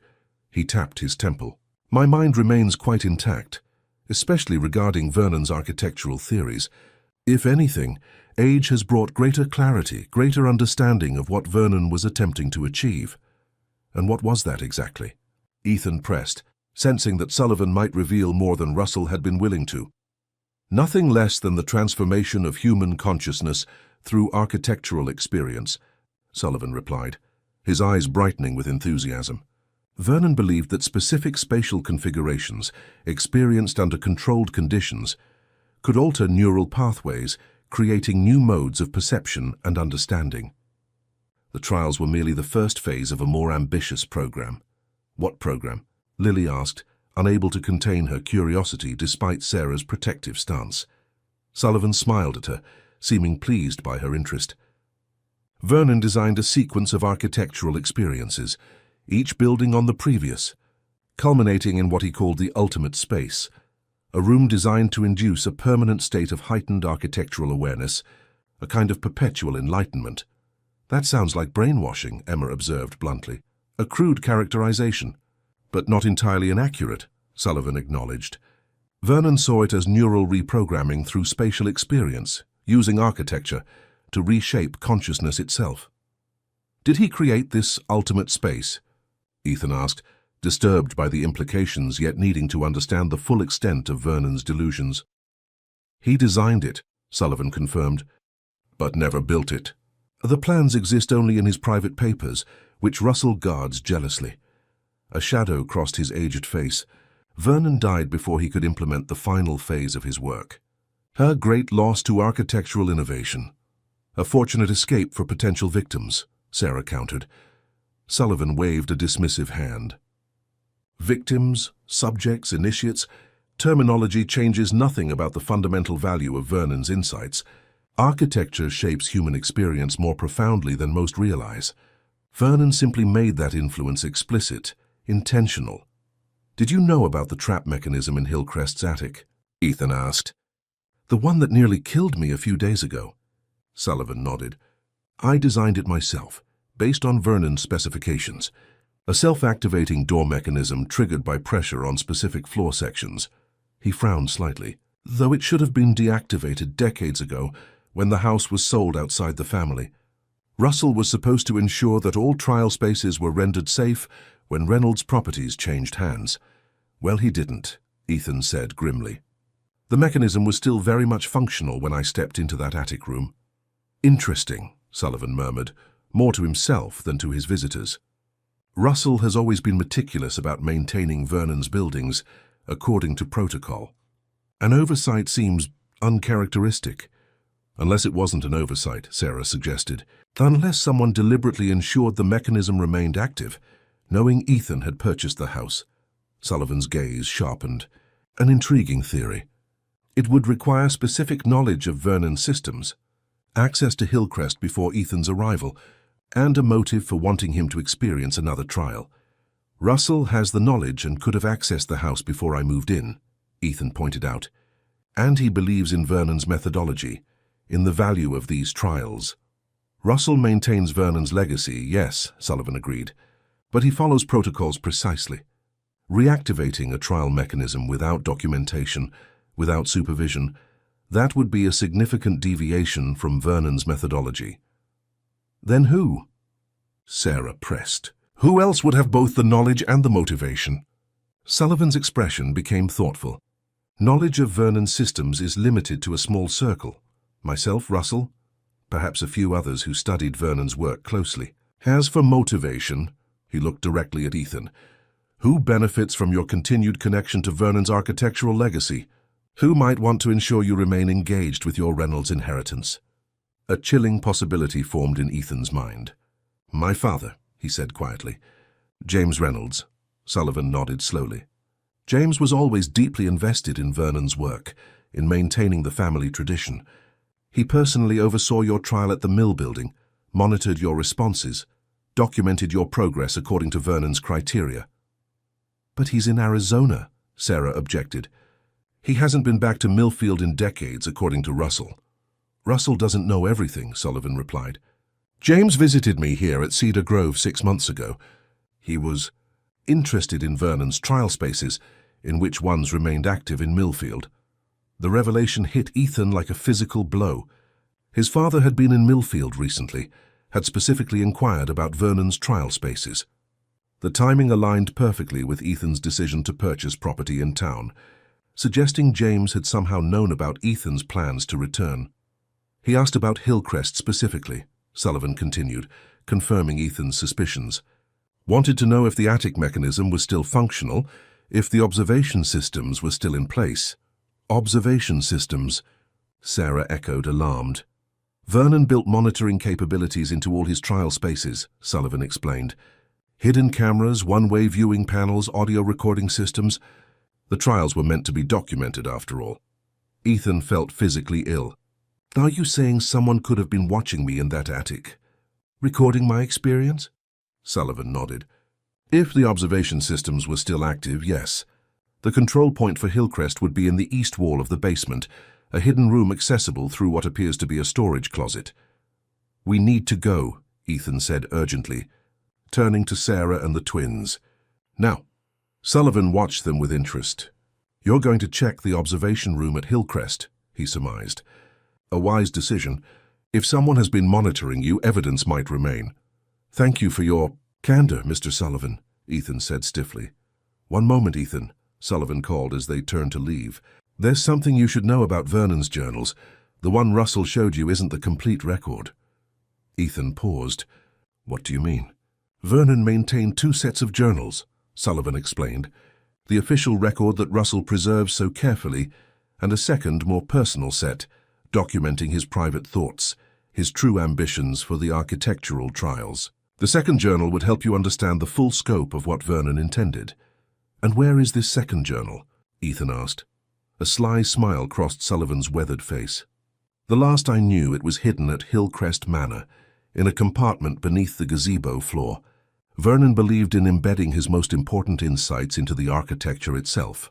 The gazebo, Ethan repeated, remembering the dilapidated structure he had noticed on his first day at Hillcrest. How something about it had nagged at his memory. Vernon designed it specifically to house his private records, Sullivan confirmed. Their fitting repository, architecture containing the blueprint for architectural enlightenment. Thank you, Ethan said again, with more sincerity this time, for telling us the truth. The truth is essential to understanding, Sullivan replied, and understanding is essential to transformation. His alert eyes moved from Ethan to the twins, lingering on them with disconcerting intensity. These young women remind me of you at their age, Ethan. Curious, perceptive, sensitive to spatial nuances. Vernon would have seen potential in them. Sarah immediately stepped between Sullivan and her nieces, her posture protective. Stay away from my girls, she said, her voice low and dangerous. Sullivan raised his hands in a placating gesture. Merely an observation, Miss Carter. The trials ended with Vernon's generation. Russell maintains the records, but the active implementation of the methodology ceased decades ago. He smiled faintly. Though some might wish to revive it, to continue Vernon's great work. That will never happen, Ethan said firmly. Vernon's great work was abuse disguised as architecture, trauma masquerading as enlightenment. It ends now. They left Sullivan's room quickly after that, Ethan ushering Sarah and the twins through Cedar Grove's cheerful hallways with barely concealed urgency. Only when they reached Sarah's car in the parking lot did they pause to breathe, to process what they had learned. Do you think he was telling the truth? Lily asked, her usual enthusiasm dampened by Sullivan's disturbing revelations. About your father visiting him? About the observation room at Hillcrest? I think so, Ethan replied grimly. Sullivan seemed proud of his role in Vernon's work, eager to share his knowledge. I don't think he was lying. Then your father might have been watching you in that attic, Emma said, her logical mind connecting the implications. Might have reactivated the trap mechanism, specifically to subject you to another trial, and might be the one who left that threatening note, Sarah added. Warning you away when you began investigating the past, connecting with us. We need to check the observation room, Ethan decided. And the gazebo. If Sullivan is right, if there's evidence my father has been involved, has been monitoring me, we'll need help, Sarah said firmly. I'm calling Frank Morris. She pulled out her phone, which showed several missed calls from Ethan. You tried to reach me? Russell warned me that Sullivan might be dangerous, Ethan explained. I was worried about you and the girls. Sarah's expression softened. We were fine. Sullivan is disturbing, but physically harmless at his age, and Cedar Grove has staff everywhere. She dialed Frank's number, briefly explaining the situation and requesting his presence at Hillcrest Manor. He'll meet us there in 20 minutes, she reported. After ending the call, the drive to Hillcrest passed in tense silence, each of them processing Sullivan's revelations in their own way. Ethan found his mind returning to the gazebo, to Sullivan's claim about Vernon's private journal being hidden there. If true, it might contain insights into Vernon's true motivations, into the full extent of the trial methodology that had shaped Ethan's life. Frank Morris was waiting in his pickup truck when they arrived at Hillcrest, his weathered face serious as they approached. "Got here as quick as I could," he said by way of greeting. "Sarah mentioned something about an observation room in the basement." Ethan nodded. According to Sullivan, Vernon built monitoring systems into his trial spaces. The control point for Hillcrest should be behind a false wall in the basement's east side. "And you think someone, possibly your father, has been using it recently?" Frank clarified. "Sullivan said my father visited him 6 months ago, asking specifically about Hillcrest's systems," Ethan confirmed. "The timing aligns with my decision to return to Millfield, to purchase property here." Frank's expression darkened. "If James has been back in town, monitoring you without your knowledge, that crosses several legal boundaries. Invasion of privacy at minimum. Let's find out what's down there before we decide on next steps," Ethan suggested, leading the group toward the house. The basement of Hillcrest Manor was damp and musty, filled with the accumulated debris of decades, old furniture, discarded appliances, cardboard boxes of forgotten belongings. The east wall, as Sullivan had indicated, contained what appeared to be a storage closet with a heavy wooden door. "This looks promising," Frank commented, examining the door. "Solid oak, newer than the surrounding architecture. A replacement, perhaps. Or a disguise," Ethan suggested. He pulled the door open, revealing what initially appeared to be a simple closet filled with cleaning supplies and old paint cans. "Sullivan said there's a hidden room behind this." Frank ran his hands along the back wall of the closet, pressing methodically in different locations. False walls usually have a release mechanism, a pressure point or hidden latch. After several minutes of searching, Emma spoke up from where she had been examining the floor. "Look at this," she said, pointing to a slight discoloration in the wooden boards. "This section of flooring is newer than the rest. And there's a small indentation here, see?" Frank knelt beside her, examining the spot she indicated. "Good eye, Emma. This could be our access point." He pressed firmly on the discolored board, which gave slightly under pressure. A soft click came from the back wall of the closet, and a section of the wall swung inward, revealing a dark space beyond. Ethan's heart raced as Frank illuminated the hidden room with his phone's flashlight. The space was small, perhaps 6 feet square, and contained a desk with monitoring equipment that looked decades old, analog recording devices, switchboards, and a bank of small black and white monitors. Most significant, however, was the evidence of recent use. A modern laptop computer sitting amid the vintage equipment, connected to the older systems through a series of adapters. "Someone has updated the monitoring capabilities," Frank observed, carefully entering the room. "Bridged the gap between Vernon's original systems and current technology." "Is it active?" Sarah asked, peering over his shoulder. Frank examined the equipment. "The power is on, and this recording unit appears to be functioning." He gestured to a digital video recorder connected to the laptop. This setup could capture footage from cameras throughout the house, storing it locally and potentially uploading it remotely. Ethan felt a profound violation, knowing that someone, likely his own father, had been secretly monitoring his movements in Hillcrest. "Can you tell if it's been accessed recently?" Frank checked the laptop, which was password protected but displayed a login timestamp on the lock screen. "Last login was 3 days ago, according to this, right around the time you were trapped in the attic." "So someone was watching," Lily said, her voice small with the realization. "Someone saw Ethan trapped up there and didn't help. Or someone caused him to be trapped and observed the results," Sarah added grimly. Frank continued examining the room, his former detective's instincts evident in his methodical approach. "There's something else here," he said, opening a drawer in the desk. He carefully removed a leather-bound notebook and several USB drives labeled with dates. "Documentation and digital recordings." The notebook contained handwritten entries in a precise, architectural hand that Ethan recognized from the journal Russell had shown him. Vernon's handwriting, continuing in this hidden room decades after his death. But the later entries were in a different hand, one that sent a chill through Ethan. He recognized his father's handwriting from years of terse birthday cards and formal notes. The most recent entry was dated just 4 days earlier. Subject has returned to Hillcrest as anticipated. Attic trial mechanism activated and confirmed functional. Observation systems updated and remote monitoring established. Phase 2 of third-generation integration protocol prepared for implementation. Vernon's vision continues. My father, Ethan said quietly, showing the entry to the others. He's been here in this house watching me, planning some Phase 2 of Vernon's protocols. This is evidence of criminal activity, Frank said firmly. Invasion of privacy, illegal surveillance, potentially false imprisonment, if he deliberately trapped you in that attic. He carefully placed the notebook in a plastic bag he retrieved from his pocket. We should contact the Millfield Police Department, file a formal report. Not yet, Ethan said, surprising the others. There's one more place we need to check first. Sullivan mentioned Vernon's private journal might be hidden in the gazebo out back. Frank looked skeptical, but nodded. Lead the way.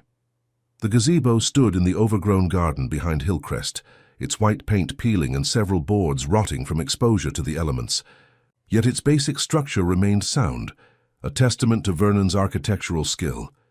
Ethan approached it cautiously, feeling as if he were completing a circle begun decades ago. Sullivan said there's a compartment beneath the floor, he explained, stepping carefully onto the gazebo's wooden planks. Something about Vernon embedding his insights into the architecture itself. The center of the gazebo floor featured a circular inlay, a decorative element that might have appeared purely aesthetic to casual observation. But Ethan, studying it with new understanding, recognized Vernon's symbol worked into the pattern, the triangle circle line that had marked his buildings, his trial spaces, and even Ethan himself on the family diagram. Here, he said, kneeling beside the inlay. This is Vernon's mark. Frank joined him, examining the wooden inlay. The centerpiece looks like it might rotate, he observed, tracing the circular element with his finger. Try turning it clockwise. Ethan did so, meeting resistance at first, then feeling the mechanism give way as decades of disuse yielded to persistent pressure. The circular piece turned 90 degrees, then clicked into place. A section of the gazebo floor, about 2 feet square, lifted slightly, revealing a hidden compartment beneath. Inside lay a leather-bound volume, similar to the one Russell had shown him, but smaller, more worn. Beside it was a sealed envelope with ER written on it in fading ink. ER, Sarah read over his shoulder. Ethan Reynolds. How could Vernon have left something for you decades before you were born? Not just for me, Ethan realized. For any Reynolds with those initials who found their way to this place. Vernon was planning for future generations, setting puzzles that only those with architectural sensitivity would solve. He carefully removed the journal and envelope from the compartment. The journal's cover bore no title, no symbol, just years of wear that had softened its leather binding. The envelope was sealed with wax impressed with Vernon's triangle circle line mark. Should we open these here? Sarah asked, glancing at the darkening sky. Evening was approaching, and with it a sense of unease about remaining at Hillcrest as night fell. No, Ethan decided. Let's take them back to your place. I want to examine them carefully, and I'd rather not do it here, where my father might return at any moment. They secured the gazebo compartment and returned to Sarah's car, the journal and envelope carefully stowed in Ethan's bag. Frank followed them back to the Carter house in his pickup truck, the notebook from the observation room safely in his possession. At Sarah's kitchen table, with mugs of hot tea to ward off the evening chill, Ethan finally opened Vernon's private journal. The first entry was dated 1937, the handwriting more personal, less formal than in the official journal Russell maintained. Architecture must be more than shelter, more than aesthetic pleasure. It must transform consciousness itself. My buildings will be instruments of awakening, tools to access heightened states of perception. The trials are not mere tests but initiations, passages from ordinary awareness to architectural enlightenment. My family will be the first to experience this transformation, to transcend the limitations of conventional spatial perception. Ethan read selected passages aloud, the group falling silent as Vernon's true ambitions became clear. The architect had not merely been testing family members for some inherited sensitivity, He had been attempting to fundamentally alter human consciousness through controlled architectural experiences. The trials were designed as progressive initiations into what Vernon called spatial enlightenment, each more intensive than the last. He was creating a cult, Frank said bluntly after Ethan had read several entries, using architecture as his medium, his own family as his subjects. And my father has continued his work, Ethan added grimly, turning to the last written page of the journal. There, in his father's handwriting, was an entry dated just 2 months earlier. Preparations complete for E's return to Millfield. Hillcrest acquired through third-party channels as planned. Observation systems updated. Trial spaces reactivated. Vernon's ultimate space designs reviewed and construction specifications finalized. The third-generation protocol will reach its culmination at last. Ultimate space, Sarah repeated. Sullivan mentioned that Vernon's final design meant to permanently alter consciousness. And my father has the plans, Ethan realized, has been preparing to implement them. With hands that trembled slightly, he opened the sealed envelope addressed to ER. Inside was a single sheet of paper, yellowed with age, containing a message written in Vernon's precise hand. To the Reynolds who finds this message, your presence here confirms what I have long theorized, that architectural sensitivity transcends conventional lineage, that certain spaces call to those prepared to experience them. You have passed through trials designed to awaken your inherited potential, to prepare you for the ultimate space. Beneath Hillcrest Manor lies the foundation for my greatest work, a room designed to transform consciousness permanently, to induce perpetual architectural enlightenment. The plans are embedded in this house, in dimensions and proportions perceptible only to those with awakened sensitivity. Complete what I began. Build the ultimate space. Transform not just yourself but all who enter it. Architecture's true potential awaits your implementation. Vernon Reynolds. He was insane, Frank said flatly after Ethan read the message aloud. Genuinely delusional about architecture's psychological effects. But my father believes in this delusion, Ethan pointed out. Has been actively preparing to implement Vernon's ultimate space design, using me as part of the process. The question is, what do we do now? Sarah asked, glancing protectively toward the twins who had been uncharacteristically quiet during the revelations. I know what I'm going to do, Ethan said firmly. I'm going to ensure that Vernon's legacy ends, permanently. No more trials, no more traumatized children in the name of architectural enlightenment.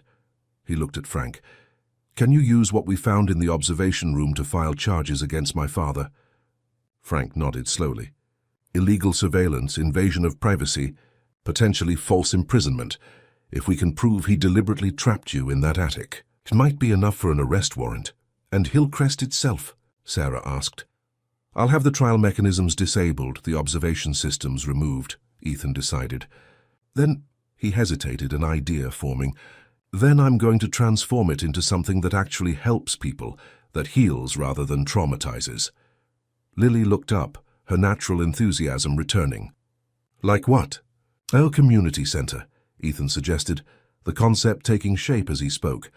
A place for art, education, support services, a building that brings people together instead of isolating them. That's, Sarah began, then paused, her expression softening. That's a wonderful idea, Ethan, truly transformative. The twins could help design the programs, Ethan continued, warming to the concept. Their architecture project could evolve into something practical, something that benefits Millfield.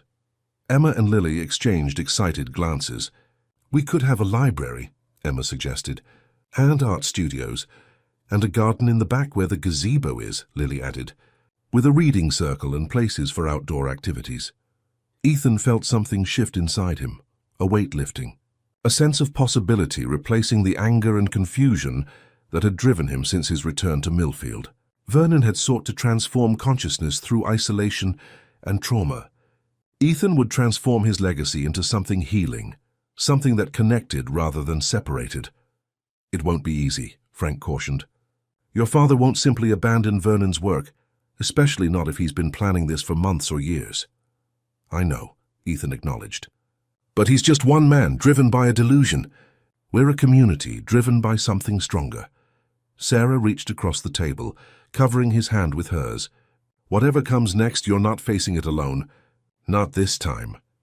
Ethan looked around the table at these people who had become, in just a few short days, more like family than his own blood relations had ever been. Sarah, who had saved him twice, once as a child passing water through a wall, and again by opening her home to him when he needed sanctuary. The twins, whose courage and curiosity had freed him from the attic and helped uncover the truth about Vernon's legacy. Frank, whose commitment to justice had persisted across decades. "Thank you," he said simply. "All of you." Outside, darkness had fallen over Millfield, but for the first time since his return, Ethan felt no accompanying anxiety. No need to surround himself with light and water to ward off the memories of confinement. Vernon had designed his trial spaces to isolate, to create dependency and fear. But the ultimate result, one the architect could never have predicted, was this moment of connection, of shared purpose. In the weeks that followed, Ethan's vision for Hillcrest Manor began to take shape. The police, armed with the evidence from the observation room, issued an arrest warrant for James Reynolds, though he had already fled Arizona by the time they arrived. Russell, confronted with evidence of his complicity in maintaining Vernon's trial spaces, retreated into stubborn silence, refusing further contact with Ethan or the authorities. Contractors stripped Hillcrest of its monitoring systems and trial mechanisms, replacing hidden cameras with warm lighting, trapdoors with secure passages. The attic room where Ethan had been confined was transformed into a bright art studio, with large skylights that eliminated any sense of enclosure. The basement observation room became a computer lab for community use. On a crisp autumn morning, 3 months after his arrival in Millfield, Ethan stood on the front steps of the renovated Hillcrest Community Center, preparing to cut the ribbon for its official opening. Beside him stood Sarah, their relationship having deepened from friendship to something more intimate as they worked together on the center's development. The twins, now the center's youngest board members, waited eagerly to guide the first visitors through the transformed space. Frank Morris stood in the front row of the gathered crowd, alongside Martha Wilson, the social worker who had helped design the center's support programs, and George Miller, the local grocer who had donated generously to stock the center's kitchen for cooking classes. Hillcrest was designed by Vernon Reynolds to isolate, to control, to subject people to what he called architectural trials. Ethan began, addressing the assembled community members. "Today we reclaim this space for connection, for growth, for healing." He glanced at Sarah, who nodded encouragingly, her hand finding his in a gesture that had become natural over the past months. "Architecture shapes our experiences, our perceptions, our relationships," Ethan continued. "Vernon understood this power but used it to cause harm. Today we use it to create something better, a space where everyone belongs, where no one is trapped or isolated, where architecture serves human needs rather than controlling them." With a final glance at the transformed facade of Hillcrest Manor, its fresh paint and welcoming entrance replacing the forbidding exterior he had first encountered, Ethan cut the ribbon. The crowd applauded as the doors opened, revealing the bright open interior where walls had been removed, windows enlarged, light welcomed in from every angle. "Ready?" Sarah asked quietly as the visitors began to file inside. Ethan nodded, feeling a sense of peace he had never expected to find in Millfield. "Ready." Together they entered the building, not as prisoners of Vernon's architectural vision, but as architects of something new, a legacy of connection that would endure long after the memories of trials and trauma had faded into history. In the main hall, a mural painted by local artists depicted a gazebo surrounded by flowers, with children reading and playing beneath its open structure. And in the center of the gazebo floor, almost unnoticeable unless one knew to look for it, was a small geometric pattern, not Vernon's triangle circle line, but a new symbol Ethan had designed, a circle broken open, with lines radiating outward like light. Architecture transformed not to control but to liberate, not the end of a story but the beginning of one.